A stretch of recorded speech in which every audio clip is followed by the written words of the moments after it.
Welcome to A View to a Grill. I'm Johnny, and today we're going to do grilled chicken wings on the Weber Kettle using a slow and sear. I think chicken wings are the easiest thing you can do on the Weber Kettle because we're not worried about temperature control. The entire cook, we're going to have both vents wide open. Get started by putting the chicken wings on a wire baker's grid. When you're done putting them on the rack, go ahead and stick them in the refrigerator for at least 4 hours. Putting them in the refrigerator will dry out the skin, and that'll help us get that nice bite through tender chicken skin that we all want. While those are in the refrigerator, let's get the Weber Kettle set up. In the slow and sear, I have some used charcoal left over from a previous cook, and to that I'm going to add 2 hickory chunks. I'll start off with about 3/4 of a chimney starter, only because I have some leftover charcoal already in the slow and sear.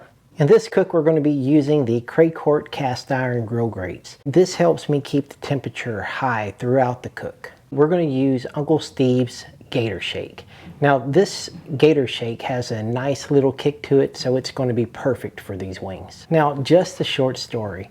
I was talking to one of my coworkers and found out just through conversation that they started a barbecue sauce company. So I immediately went over to Hale's Monster Sauce website and purchased my own Hale's Monster Sauce. If you want to help support a small business owner who is part of the barbecue family, go check out Hale's Monster Sauce. I'll have a link in the description and a discount code for anyone viewing this video to get 30% off. Now let's start seasoning our wings. We're just going to use a little bit of spray oil as a binder, and make sure you season both sides of the chicken wings thoroughly because we want maximum flavor on these wings. Now also get any spots you may have missed. We'll get our chimney starter started, and this is going to give us enough time to allow that seasoning to set on the wings. Once the charcoal has ashed over, it's time to get it in the slow and sear. We'll get our grate set up, and notice I'm using my pliers. I absolutely love those things. This is one of my top 10 barbecue accessories, and if you don't have a pair, check out the link below. You're gonna love them. Now we'll just get the lid on and bring the pit up to temp. For hot and fast cooks like this, I think getting the pit up to temp is necessary. Now let's get the wings on the indirect side. This entire cook is going to be with the wings cooking indirectly. Now we'll just get the lid on, and all we're doing is waiting for the internal temperature to get to about 150 degrees. Once the temperature gets to about 150 to 155 degrees, it'll be time to flip and turn your chicken wings.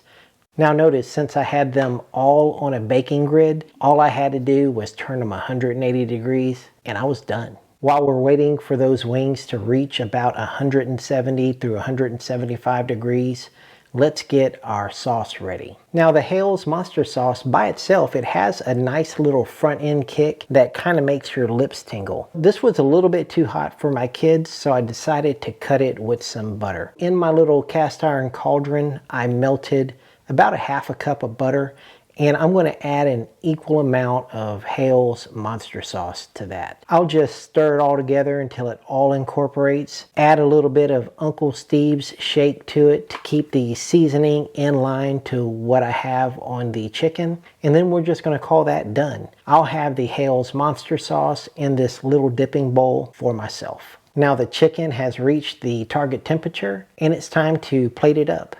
We have a beautiful color on the drums and the flappers. We're good to go. Now let's try that Hale's Monster Sauce. By itself, it's awesome. Nice little kick.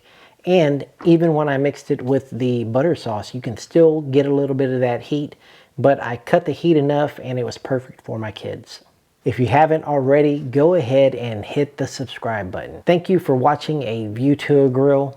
Take care, y'all. I'll see you next time.